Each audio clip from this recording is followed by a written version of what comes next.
Hello guys, welcome back to our channel. இன்னைக்கு நம்ம சேனல்ல மார்னிங் பிரேக்ஃபாஸ்ட்டுக்கு, ஈவினிங் ஸ்நாக்ஸுக்கு, நைட்டு டின்னருக்கு எல்லாத்துக்கும் சேர்த்தே ஒரு ரெசிபிங்க.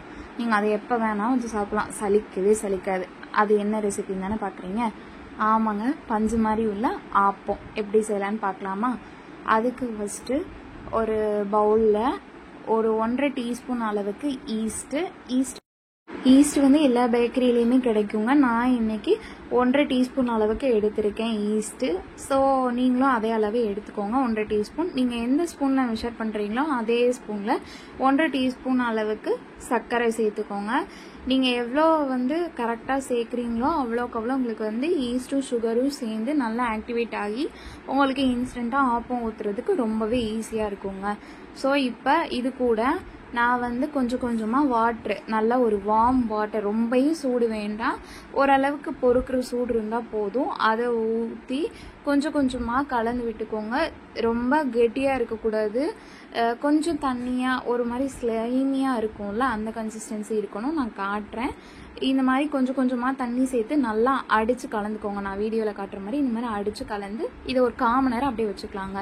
இப்போது நான் இந்த பவுல் தான் இன்றைக்கி எடுத்திருக்கேன் உங்களுக்கு மெஷர்மெண்ட்காக. இப்போ ஒரு மிக்சிங் பவுல் எடுத்துகிட்டு அதில் இந்த மாதிரி பவுலில் 1 கப் அளவு பச்சரிசி மாவு நான் கடையில் வாங்கினதாங்க சேர்த்துருக்கேன். இது கூடவே ஒரு 1/4 கப்பு துருவின தேங்காய், எந்த இதில் மாவு எடுத்தீங்களோ அதே பவுலில் தாங்க சொல்கிறேன் அளவு. ஸோ 1/4 கப்பு துருவின தேங்காய் சேர்த்துக்கோங்க. இது கூட இப்போது 2 டீஸ்பூன் அளவுக்கு சர்க்கரை, ஏன்னா ஆப்பம் வந்து கொஞ்சம் ஸ்வீட்டஸ்ட் டேஸ்ட்டில் இருந்தால் தான் கொஞ்சம் நல்லாயிருக்கும். இப்போ இதை மிக்சியில் கொஞ்சம் கொஞ்சமாக சுடு தண்ணி சேர்த்து அரைச்சி இந்த பாருங்கள், நான் இந்த காட்டுற மாதிரி நல்லா மையாக அடித்து எடுத்துக்கோங்க. இப்போது நமக்கு ஈஸ்ட்டும் நல்லாவே பொங்கி வந்துருச்சு பார்த்தீங்களா. இதை கொஞ்சம் கொஞ்சமாக சேர்த்து நல்லா அடித்து எடுத்துக்கோங்க. மொத்தமாக சேர்த்துற வேண்டாம், கொஞ்சம் கொஞ்சமாக நீங்கள் சேர்த்து இந்த மாதிரி பீட்ரு வச்சு நல்லா கலந்துக்கோங்க. அப்போனா தான் ஈஸ்ட்டு ஆக்டிவேட் ஆனது மாவு கூட சேர்ந்து மாவு நல்லா புளிச்சு வரும். நம்ம மாவை அப்போவே ஆப்பம் ஊற்றுறதுக்கு கொஞ்சம் தயாராக இருக்கும். ஸோ இந்த மாதிரி நல்லா அடித்து கலந்துக்கோங்க. மாவும் வந்து ரொம்ப தண்ணியாகவும் இருக்கக்கூடாதுங்க, கொஞ்சமாக தோசை மாவு கன்சிஸ்டன்சியில் இருக்கணும். பார்த்தீங்களா, இந்த மாதிரி அடித்து கலந்ததுக்கப்புறம் நம்ம ஒரு தட்டு போட்டு மூடி இது 1 மணி நேரம் கிட்ட ரெஸ்ட் விட்டுடலாம். இப்போது 1 மணி நேரம் கழிச்சு பாருங்கள், எனக்கு மாவு எவ்வளோ புளிச்சு வந்திருக்குன்னு உங்களுக்கு பார்த்தாலே தெரியும். இதை ஒரு முறை இந்த மாதிரி இந்த கரண்டி வச்சு அடித்து கலந்துக்கோங்க. ஃபஸ்ட்டு நான் போடுறதுல உப்பு போடலை, ஏன்னா உப்பு போட்டால் ஈஸ்டோடு சேர்ந்து மாவு புளிச்சு வராது. ஸோ இந்த ஸ்டேஜில் உப்பு போட்டுக்கோங்க, உங்களுக்கு தேவையான அளவு உப்பு சேர்த்து அதையும் ஒரு முறை நல்லா அடித்து கலந்துக்கோங்க. இந்த இதில் நீங்கள் எவ்வளோக்கு எவ்வளோ மிக்ஸ் பண்ணுறீங்களோ அவ்வளோக்கு அவ்வளோ உங்களுக்கு சாஃப்டாக வருங்க ஆப்பம். இந்த மாதிரி அடித்து கலந்ததுக்கப்புறம் உங்கள் வீட்டில் ஆப்பசட்டி இருந்தால் ஆப்பசட்டி எடுத்துக்கோங்க. நான் நான்ஸ்டிக்கில் தாங்க ஆப்பசட்டி வச்சுருக்கேன். ஸோ அதில் ஃபஸ்ட்டு என்ன பண்ணுறேன்னா, ஒரு உருளைக்கிழங்க எண்ணெயில் வந்து டிப் பண்ணி ஃபஸ்ட்டு அதை வந்து க்ரீஸ் பண்ணிக்கிறோம். ஏன்னா அப்போனா தான் வந்து ஆப்பம் வந்து எங்கேயும் பிடிக்காமல் ஒட்டாமல் கரெக்டாக வரும்.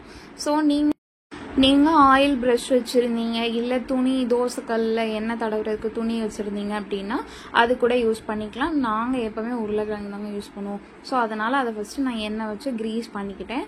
இப்போ பாருங்கள், நான் எடுக்கிற மாதிரி 3/4 கரண்டி அளவுக்கு அந்த குழிக்கரண்டியில் 1 கரண்டி எடுத்துக்கோங்க. எடுத்துகிட்டு நான் காட்டுற மாதிரியே இந்த மாதிரி சுற்றிக்கோங்க. எல்லா சைடும் ஈவனாக ஸ்ப்ரெட் ஆகணும். நடுவில் மட்டும் கொஞ்சம் மொந்தையாக இருக்கும். பார்த்தீங்களா, மாவு நல்லா புளிச்சிருக்கு, அதனால தான் இந்த மாதிரி ஹோல்ஸ் வரும். மாவு புளிச்சிருந்தா மட்டும்தாங்க இந்த மாதிரி ஹோல்ஸ் வரும். இப்போது சுற்றி எண்ணெய் வந்து போட்டுக்கோங்க. ரீஃபைண்ட் ஆயில் சேர்த்துக்கோங்க, இல்லை தேங்காய் எண்ணெய் சேர்த்துக்கோங்க. இப்போ பாருங்கள், இந்த மாதிரி மூடி போட்டு வேக வச்சு எடுத்தோன்னா ரொம்ப பர்ஃபெக்டான ஆப்பம் ரெடி ஆயிருங்க. உங்களுக்கு எந்த ஸ்டேஜில் வேணுமோ நீங்கள் எடுத்துக்கலாம். எனக்கு கொஞ்சம் முருகலாக இருந்தால் பிடிக்கும். ஸோ நான் எங்கள் வீட்டுக்காரங்களுக்கு முருகலாக எடுத்திருக்கேன். நீங்கள் வந்து உங்களுக்கு ஸ்பாஞ்சியாக வேணும் அப்படின்னா நீங்கள் கொஞ்சமாக கூட எடுத்துக்கலாம், கொஞ்சம் முன்னாடியே எடுத்துக்கலாம். பார்த்தீங்களா, எவ்வளோ சாஃப்டாக சூப்பர் அண்ட் கிறிஸ்பியாக இருக்குங்க. இதே மாதிரி எல்லா ஆப்பத்தையும் சுட்டு எடுத்துக்கலாம்.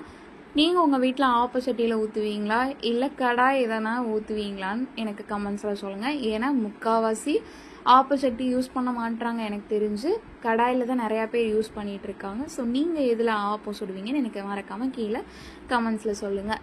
இந்த மாதிரி 10 ஆப்பம் சுட்டு கொடுத்தாலும் போதும்னே சொல்ல மாட்டாங்க. கண்டிப்பாக ட்ரை பண்ணி பார்த்துட்டு உங்களோட ஃபீட்பேக்கை எனக்கு கமெண்ட்ஸில் ஷேர் பண்ணுங்கள். நாங்கள் இன்றைக்கி இந்த ஆப்பத்து கூட கடலைக்கறி வச்சு தாங்க சாப்பிட்டோம். அந்த கடலைக்கறியோட லிங்க்கை ஹேண்டில் கீழே இருக்க ப்ளே பட்டனில் நான் கொடுக்குறேன்.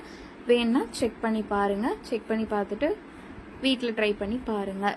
இந்த வீடியோ பிடிச்சிருந்தா மறக்காமல் நம்ம சேனலில் சப்ஸ்கிரைப் பண்ணிக்கோங்க. முடிஞ்சால் இந்த வீடியோவுக்கு ஒரு லைக் போட்டுருங்க. தேங்க்யூ. பாய்.